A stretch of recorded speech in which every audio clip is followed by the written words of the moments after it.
Was his father a National Socialist? Did he like the Nazis? Yeah, he was also a Nazi. Yes.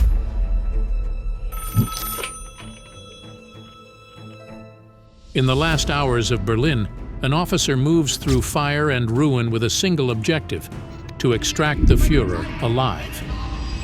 Is there any information that you have of people that your father would have known that could have been high-level Nazis? We're looking for names. Who's this? Es la foto de Adolf Hitler en Misiones. He completes the mission, then carries the secret in silence for 3 decades. Only on his deathbed does he break. He leaves behind a map, not a rumor, not a story, an exact route, a U-boat landing point, a final hideout. There is probably more evidence to say that Hitler survived and escaped and ended up in South America. When historians uncovered it, they followed the trail to Argentina, and what waited there was far more disturbing than the escape itself. Hello. Okay, hello. Thank you so much for your time. We have some questions for you. What you saw, if anything. 1945, I was doing secret construction. Los alemanes. And one of these guys was Adolf Hitler. He was right there. Hitler's true final destination. Freshly declassified CIA records and new claims from a former intelligence officer have revived one of history's most persistent conspiracy theories, that Adolf Hitler staged his death in 1945 and instead escaped to South America. This speculation emerges as Argentina prepares to release its own long-sealed archives on Nazi fugitives, promising to expose the networks that protected them. According to established historical accounts, Hitler and his new wife, Eva Braun, died by in the Berlin Führer bunker on April 30th, 1945. Nazi Protection Squadron claims that Hitler is alive and just left Colombia for Argentina in January 1955. To reaffirm this testimony, their partially burned remains were recovered by Soviet troops, identified through dental records, and later destroyed by the KGB in 1970, with only a jawbone and skull fragment preserved in Moscow. Yet rumors of Hitler's survival began almost immediately, fueled in part by classified CIA inquiries that continued for a decade after the war. One declassified report from October 1945, for instance, detailed a tip about a possible safe house at a spa hotel in La Falda, Argentina, whose owners were ardent Hitler supporters. A second document that same month noted the hotel had already made the necessary preparations to shelter him. A decade later, in October 1955, a CIA agent filed a report citing a source who claimed to have met a former SS officer named Philip Citroën in Colombia.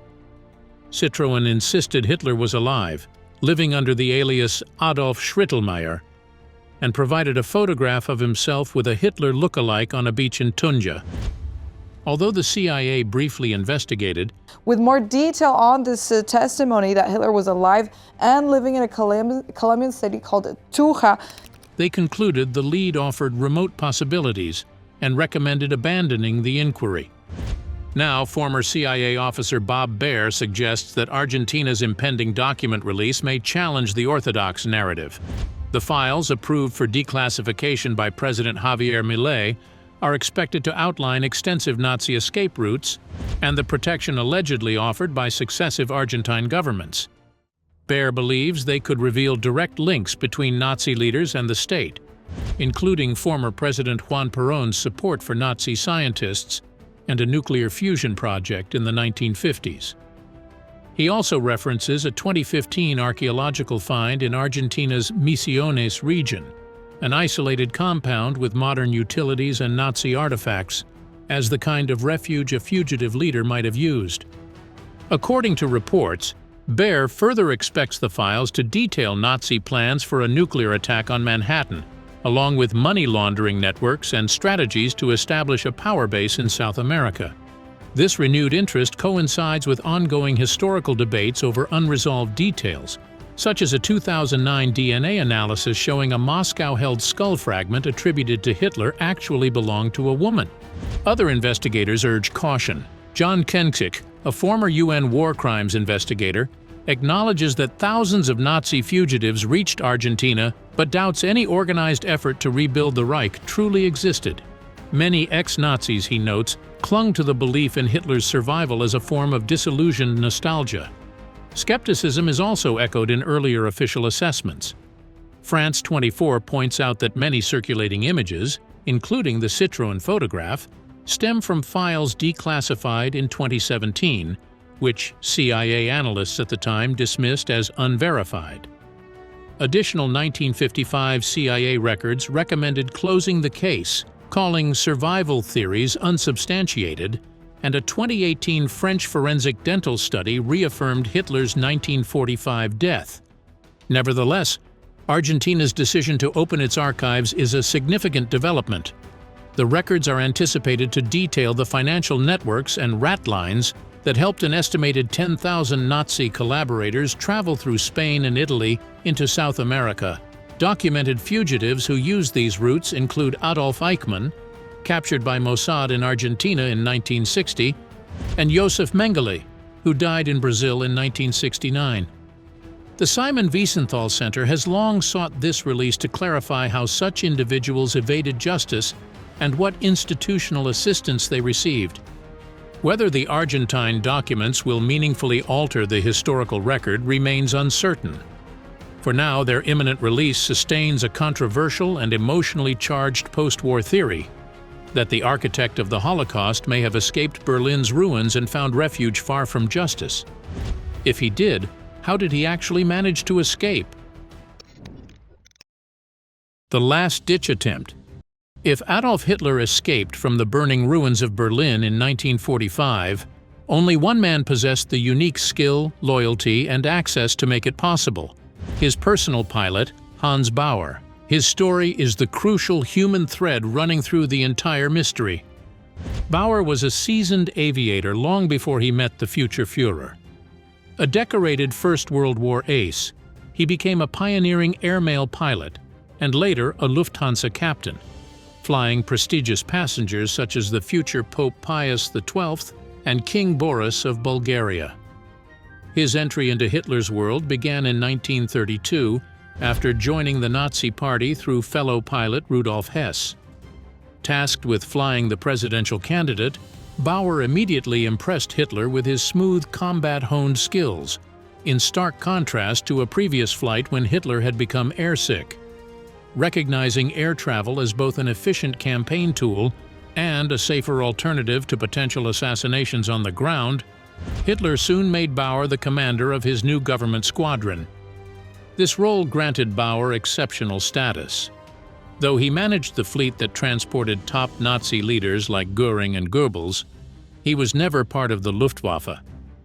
Instead, he was placed on the personal staff of SS Chief Heinrich Himmler, eventually rising to the rank of SS Lieutenant General.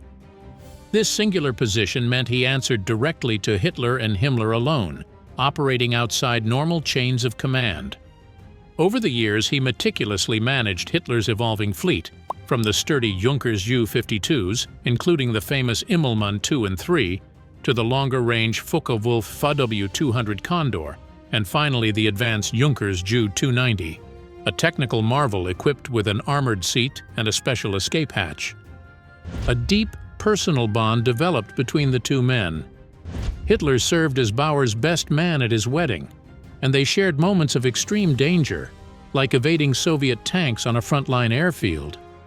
Bauer was not just a chauffeur of the skies, he was a trusted confidant at the very heart of the regime. This intimacy made him the logical architect of any last-minute escape.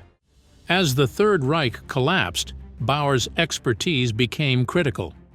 Stationed in the Führer bunker, he had a small, agile Fiesler Storch on standby at an improvised airstrip in the Tiergarten, ready for a short field evacuation. He pleaded with Hitler to flee, even offering to fly him anywhere in the world, to Japan, Perón's Argentina, or the Middle East. Hitler refused, insisting he would die in Berlin. At their final meeting on April 30th, he gave Bauer a rolled-up portrait of Frederick the Great as a parting gift and charged him with a final mission to ensure that Martin Bormann escaped with important documents. After Hitler's supposed suicide, With the airstrip destroyed, Bauer joined the chaotic breakout. He was soon shot in the legs and captured. His capture began a decade of Soviet imprisonment, during which he became an object of intense interest.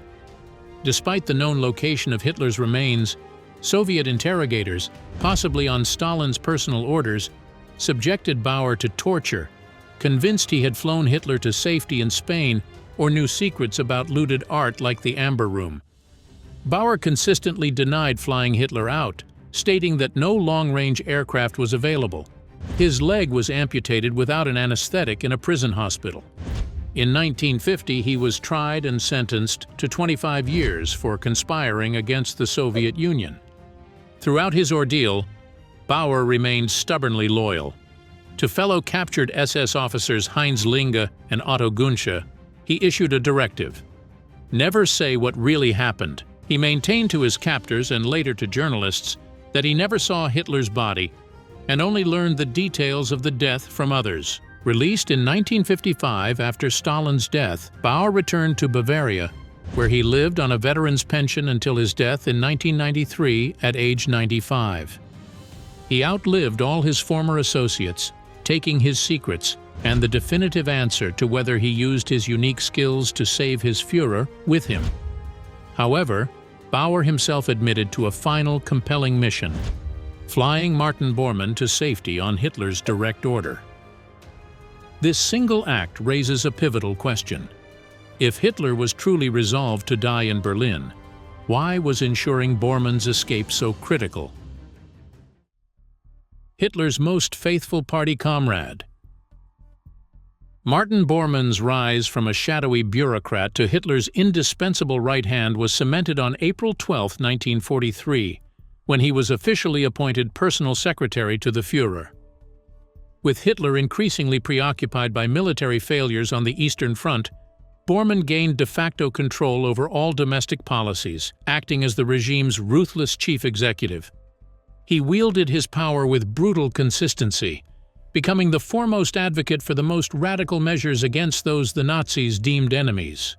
Bormann personally signed the decrees that extended the Nuremberg laws into occupied territories, and that implemented the final solution, granting Adolf Eichmann absolute power over Europe's Jews.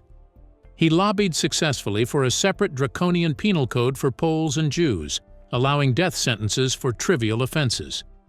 Reflecting Hitler's own genocidal worldview, Bormann issued a chilling directive regarding the Slavic population. The Slavs are to work for us. So far as we don't need them, they may die. As the Reich collapsed in 1945, Bormann remained at Hitler's side in the Führer bunker beneath Berlin. In the early hours of April 29th, he witnessed and signed Hitler's last will, which praised him as "my most faithful party comrade," and named him executor of the estate. Following Hitler's suicide the next afternoon, Bormann was officially designated party minister, confirming his position at the apex of Nazi power, a power that now extended only to a concrete bunker under Soviet artillery fire. His final hours are a matter of disputed accounts. Around 11 p.m. on May 1st, Bormann left the bunker with a breakout group that included SS Dr. Ludwig Stumpfegger, Hans Bauer, and Hitler Youth leader Arthur Axmann. According to Axmann, they attempted to cross the Weidendammer Bridge behind a German tank, which was struck by a shell, knocking Bormann and Stumpfegger down. The pair eventually crossed the River Spree and, with Axmann, proceeded along railway tracks toward Lehrter station. Axmann then claimed he temporarily parted from them, only to later encounter two bodies on a bridge near the railway yards, which he identified as Bormann and Stumpfegger. He did not examine them closely and could not determine their cause of death. This vague sighting formed the shaky foundation for the official story of Bormann's demise. The Soviets never reported finding his body, creating an immediate vacuum filled by global speculation. Contradictory reports placed him in Argentina, Spain, and even Moscow, with alleged sightings continuing for decades. At the Nuremberg trials, he was tried in absentia, convicted of war crimes and crimes against humanity, and sentenced to death by hanging in October 1996, a verdict based on the presumption he was still alive and in hiding. The hunt intensified, with West Germany offering a substantial reward and intelligence agencies worldwide pursuing leads. The first official attempt to resolve the mystery came in 1965, when excavations at the site Axmann indicated found nothing. The narrative shifted dramatically in December 1972, when construction workers in West Berlin uncovered two skeletons just meters from where a postal worker, Albert Krumnow, claimed to have buried two bodies in May 1945. Fragments of glass in the jaws of both skeletons suggested suicide by cyanide capsules.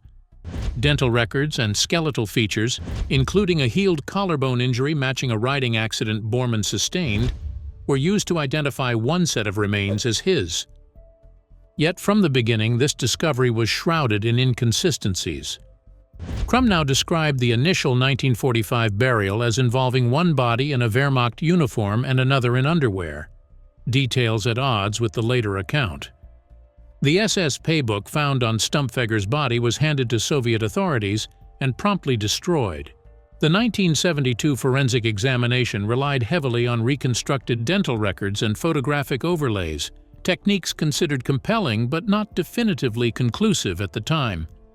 It was not until 1998, after German authorities ordered genetic testing, that a DNA match with a relative provided what is considered scientific proof that the skull was Bormann's. His remains were subsequently cremated and the ashes scattered in the Baltic Sea in 1999, partly to prevent any neo-Nazi shrine. Officially, the case is closed. But the path to this conclusion is littered with questions that fuel enduring speculation. If Bormann died on that bridge, why were the bodies not thoroughly documented by the conquering Soviets, who were intensely searching for top Nazi officials?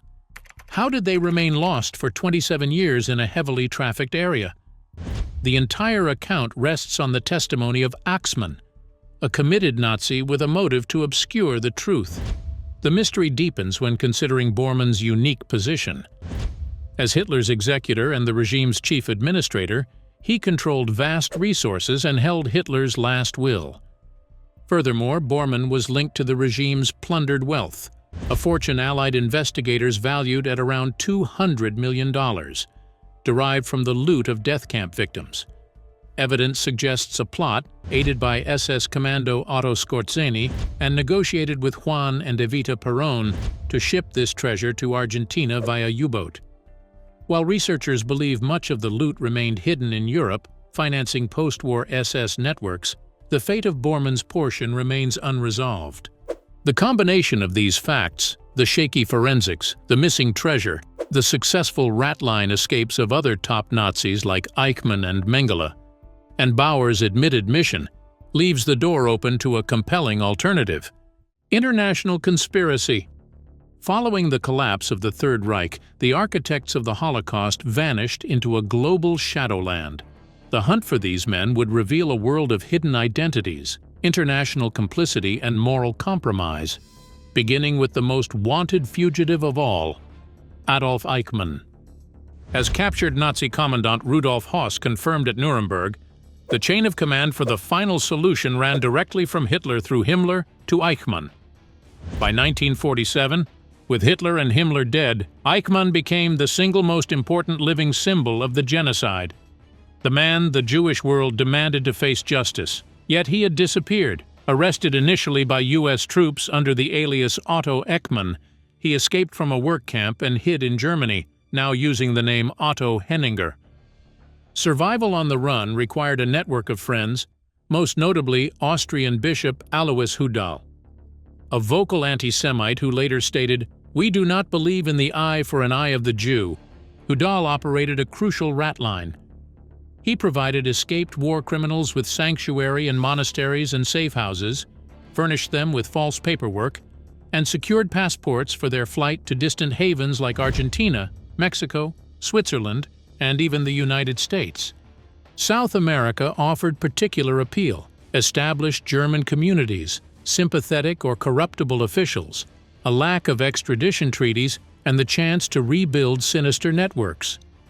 By 1956, Eichmann was settled comfortably in Argentina, working under the alias Ricardo Clement, and even rising to department head at a Mercedes-Benz plant in Buenos Aires.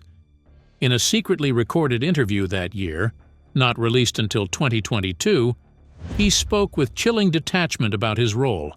"I didn't care about the Jews deported to Auschwitz, whether they lived or died. Those who weren't fit to work would be sent to the final solution." Remarkably, Western intelligence agencies already knew his location. A later declassified CIA document noted Eichmann is reported to have lived in Argentina under the alias Clemens. Yet this information was not shared with the Nazi hunters desperately searching for him. A Cold War calculus where former Nazis sometimes held more value as assets than as prisoners. In May 1960, Israeli Mossad agents, acting on their own intelligence, finally cornered Eichmann in a Buenos Aires suburb. After confirming his identity, they captured him in a street ambush, drugged him, and smuggled him aboard a flight to Israel in a blatant, controversial act of state-sponsored kidnapping. At his trial, the bland, balding defendant claimed he was merely a bureaucrat dealing with train timetables. The world saw through the facade. He was convicted and executed in 1962. During that tense operation, the Mossad team made a painful sacrifice. They had also tracked another monster, Josef Mengele, the Angel of Death of Auschwitz. Renowned for his gruesome genetic experiments on prisoners, especially children, Mengele's work served the Nazi war machine with horrifying precision. A fellow camp doctor later testified about amputations performed mostly on insane women who were immediately killed after the operation by a quick injection. It is estimated that his experiments victimized some 27,000 people, killing over 4,300. When the Mossad agents captured Eichmann, it gave Mengele enough time to slip deeper into the shadows. But it was a compromise they were willing to make. From war criminal to Ratlines scavengers, following his escape from Auschwitz, Josef Mengele embarked on a decades-long evasion of justice, shielded by the very networks that protected other high-ranking Nazis. Briefly detained by U.S. forces under the alias Fritz Ullmann, he was released when his true identity went unrecognized. He hid on German farms until witness testimonies detailing his horrific experiments made Europe too dangerous. With help from former SS comrades, he then traveled the well-established monastery route over the Alps into Italy. In Italy, Mengele obtained a crucial travel document, a passport issued by the International Committee of the Red Cross. This allowed him to sail to Buenos Aires in 1994, where he began a new life as a carpenter named Helmut Gregor. As years passed, his confidence grew. He traveled back to Europe for family visits and skiing holidays, started a pharmaceutical company in Argentina, and performed illegal abortions, never shedding his brutal nature. His private writings from later years in Brazil reveal an unrepentant ideology. He praised the country despite the mixing of the races, and reaffirmed his belief in eugenics, writing, "Weaker humans should not be permitted to reproduce." His crimes were laid bare during the 1961 Eichmann trial and the 1963 Frankfurt Auschwitz trials, where a witness, Vera Alexander, testified that Mengele had surgically sewn two Romani twins together back to back. Despite this, he remained free. Mengele ultimately died, not by executioner's hand, but from a stroke while swimming at a Brazilian beach resort in 1979, having cheated justice entirely. His escape was made possible by the sophisticated Ratlines system, which also aided Franz Stangl, the commandant of the Sobibor and Treblinka extermination camps. Responsible for the deaths of nearly 1 million Jews, Stangl was a bigger target than Mengele. In 1948, he too sought the help of Bishop Alois Hudal in Rome, who greeted him with the words, "You must be Franz Stangl, I've been expecting you." Provided with false papers, Stangl fled first to Syria and then to Brazil, where he worked at a Volkswagen plant in Sao Paulo until his eventual extradition in 1967. Convicted and sentenced to life imprisonment in West Germany, he died of heart failure just months later.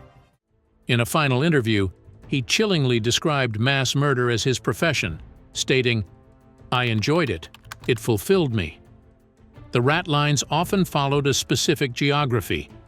Fugitives crossed into Italy, hid in monasteries like the Capuchin house near Bressanone, then moved to Rome.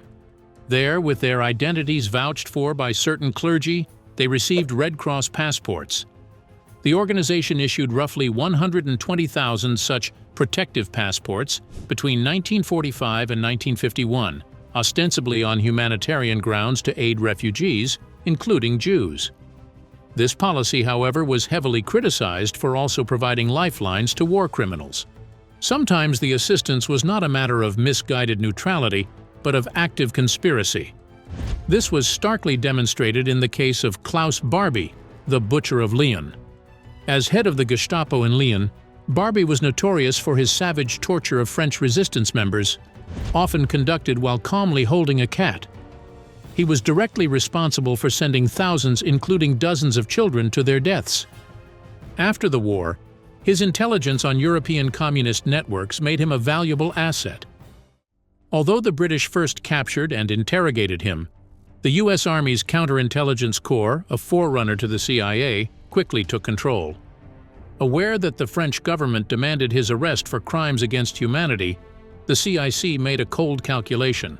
They put Barbie on their payroll as an anti-communist agent, paying him hundreds of dollars and promising him protection. A declassified file later revealed the agency's rationale. They feared that if unemployed, Barbie would offer his services to the British, who would then discover the Americans had not turned him in. In 1951, facing increasing pressure from France, the CIC actively engineered Klaus Barbie's escape. They sponsored his journey to South America via the Italian Ratline, permanently removing their compromised asset from European soil. This operation required a specialist, leading the CIC to Dr. Krunoslav Draganovic, one of the Ratline's most notorious architects. A Croatian priest and committed fascist, Draganovic was implicated in the murders of hundreds of thousands of Orthodox Serbs and Jews during the war, and now operated a sophisticated evacuation pipeline. A later declassified CIC memo detailed the arrangement. The 430th CIC detachment has been operating what they term a Ratline. At a cost of approximately $1,000 per person, Draganovic's network transported evacuees to Italy, where they obtained legal documentation through devious means. For South America's anti-communist dictatorships, Barbie's expertise in interrogation and torture made him a valuable asset. These regimes, which routinely disappeared their critics, enjoyed the backing of the United States under initiatives like Operation Condor, a context where employing a former Nazi was a tactical convenience, not an anomaly. There is even circumstantial evidence suggesting that Barbie, possibly in collaboration with the CIA, assisted in the capture of Che Guevara by Bolivian forces in 1967. Barbie's usefulness extended far beyond state intelligence. He was simultaneously on the payroll of West Germany's Federal Intelligence Service as Agent 43118, and he forged lucrative ties with the emerging cocaine trade. For a time he worked for Bolivia's King of Cocaine, Roberto Suarez Gomez, and later cultivated a relationship with Pablo Escobar's Medellin cartel, which funded his anti-communist activities. This created a perverse paradox. The U.S. government was indirectly connected to a war criminal who was also a partner of the drug lords it publicly pursued. Eventually, Barbie's identity was exposed, forcing a long-delayed reckoning. Extradited to France in 1983, he was met at the airport by a 44-year-old woman he had tortured as a child who attempted to shoot him. His very appearance was a profound embarrassment for the American, British, and West German agencies that had concealed his whereabouts for decades. The U.S. Justice Department was compelled to issue a formal apology after a lengthy investigation, which produced reports with damning sections titled "The Army's Interest in Reactivating Barbie" and "Barbie's Entries to the United States." Declassified memos revealed that while Nazi hunters searched in vain and French authorities remained clueless, the CIA had openly discussed re-recruiting Barbie as late as the 1960s if he could provide unique information of significant importance under secure operational conditions. At his trial, survivors confronted the aged but unrepentant Barbie, delivering harrowing testimony that laid bare his sadism. His lawyers' attempt to equate his crimes with American actions in My Lai or French conduct in Algeria failed. Barbie was convicted of crimes against humanity and died in prison 4 years later. His case forced a devastating and unresolved question into the open. Who else had Western intelligence agencies knowingly protected? Valuable intelligence assets. Declassified documents confirm that under initiatives like Operation Bloodstone, both the FBI under J. Edgar Hoover and the CIA under Allen Dulles systematically hired former war criminals to fight the Soviet Union. A New York Times report indicated that around 1,000 such individuals were brought into the fold, with some even granted passage to the United States. One documented case involved a man accused of machine gunning 60,000 Jews in Lithuania. Hired by the CIA in 1952 as a spy for an annual salary of $1,700 plus monthly cigarette rations, he was cleared to emigrate to the U.S. in 1956. Years later, when the FBI sought to prosecute him, the CIA intervened to block the action, arguing it would expose their operations. This pattern of protection was institutional. In 1980, when the Justice Department identified at least 16 Nazi war criminals living in the U.S. as FBI informants, used to identify American communist sympathies, the Bureau urged its agents to prioritize protecting the confidentiality of such sources. By then, 6 remained on the payroll. Among these protected assets was SS officer Otto von Bolschwing, a former subordinate of Adolf Eichmann, who had authored papers on methods to terrorize Jews. After the war, he became a valuable agent for the Army's Counterintelligence Corps and later the CIA. In 1954, the agency relocated him and his family to New York as a reward for his loyal post-war service, despite internal notes admitting that exposure of his ties to Eichmann would be embarrassing to the U.S. Not all Nazi recruits proved competent. Declassified reviews show many were deemed inept, habitual liars, or even Soviet double agents. Beyond espionage, the U.S. also imported scientific talent through Operation Paperclip, which brought roughly 1,600 German scientists, some with Nazi party ties, to work on projects like the space race. The Soviet Union pursued a similar strategy, employing about 2,200 former Nazi scientists. This practice extended to American allies. According to reports, British intelligence agency MI6 also hired former Nazis, with many remaining in the UK, marrying and eventually gaining citizenship. One such operative was Gunther Ebeling, an SS commander of an annihilation squad in Warsaw, who worked for both British and American agencies under the alias Slim. Slim's case illustrates the cynical pragmatism of these operations. British intelligence knew he was a war criminal, even advising one officer to drop a personal friendship with him. Yet they used him for a joint Anglo-American anti-Nazi sting dubbed Operation Jersey Cow, later known as Operation Selection Board. This operation targeted 70 ex-Nazis who believed they could secure Western support for a new anti-communist movement. Klaus Barbie, then a fugitive, was reportedly involved in procuring supplies for this network. The agencies played along, feigning support to infiltrate the group.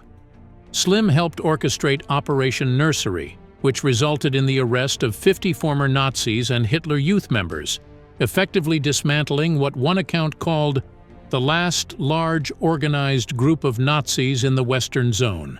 Once his usefulness expired, however, Slim became a liability, a security risk who knew too much. In January of that year, 3 British intelligence officers attempted to arrest him. Ordered to take him alive, they struggled to subdue the 6'6" operative, eventually shooting him in the foot and using chloroform before rendering him unconscious with a blow to the head. He died in the back of their car while in transit.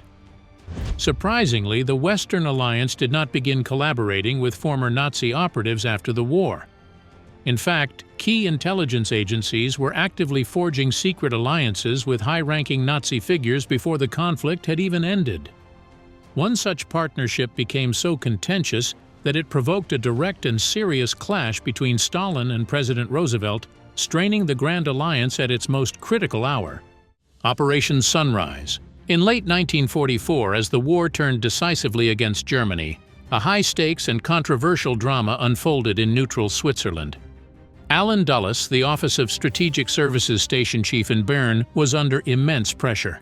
The newly founded OSS faced an uncertain future, opposed by the U.S. military and destined for post-war dissolution unless it could demonstrate crucial successes. Dulles, having achieved little in 3 years, was desperate for a defining victory to justify the agency's continued existence. The strategic situation in Italy provided the backdrop. Following the Allied invasion and Italy's surrender in September 1943, German forces occupied the north, establishing the fascist Salo Republic. A fierce guerrilla war erupted between German forces and the Italian resistance, dominated by the communist-led National Liberation Committee. For Dulles and his British allies, the growing power of the leftist partisans was a profound concern. They feared a communist uprising that could reshape post-war Italy. Into this volatile landscape stepped SS General Karl Wolff, the higher SS police chief for Italy. By early 1945, with the Red Army advancing up the Danube toward Vienna, Wolff sought a separate peace. His initial proposal was not a true surrender but a strategic retreat. He offered to facilitate the peaceful Allied occupation of northern Italy so that his 800,000-strong Army Group C could withdraw through the Brenner Pass to defend Austria against the Soviets. For Wolff, a war criminal deeply complicit in the Holocaust and anti-partisan atrocities, the negotiations were a blatant bid for personal immunity. Dulles seized the opportunity. In March 1945, he entered secret talks with Wolff, organized by Swiss intelligence officers. He rejected Wolff's core demand to relocate German forces, but offered a critical concession. German troops would surrender to Allied armies rather than to Italian partisans and could retain their weapons temporarily to maintain order. This plan, codenamed Operation Sunrise, aimed to ensure an orderly Allied takeover and prevent a communist seizure of power. The negotiations immediately triggered a major diplomatic crisis with the Soviet Union. When informed, Moscow demanded that Soviet officers participate in all talks. Dulles and Washington refused to proceed unilaterally. A furious exchange ensued between Roosevelt and Stalin, with the Soviets accusing the Allies of negotiating a separate peace behind their backs, a violation of the Allied agreement for unconditional surrender. Historians note that Dulles appears to have made a verbal promise to protect Wolff from post-war prosecution, a clear breach of policy. British Prime Minister Winston Churchill, who cynically dubbed the talks Operation Crossword, saw them as a potential wedge to split the Allied coalition. The German military command in Italy, however, ultimately lost interest once it was clear they could not escape to Austria, with Field Marshal Kesselring insisting no surrender could occur while Hitler lived. President Truman finally intervened, ordering the inclusion of a Soviet officer in the final surrender talks at Caserta, Italy. The instrument of surrender was signed on April 29, 1945, with hostilities ceasing on May 2nd. Wolff justified his betrayal of Berlin by claiming he had preempted a communist revolt. American and British officers then celebrated with Wolff and his men at Gestapo headquarters in Bolzano, while OSS agents protected the SS general from vengeful Italian partisans. The repercussions were significant. The distrust sown by the Bern talks discouraged full Soviet cooperation at the founding United Nations Conference. For Dulles, the operation was a Pyrrhic victory. While it may have hastened the end of the war in Italy by a few days, it was achieved through shady deals with a major war criminal, at the cost of serious Allied unity. Thanks for watching. Now check out the videos popping up on screen for more unbelievable stories.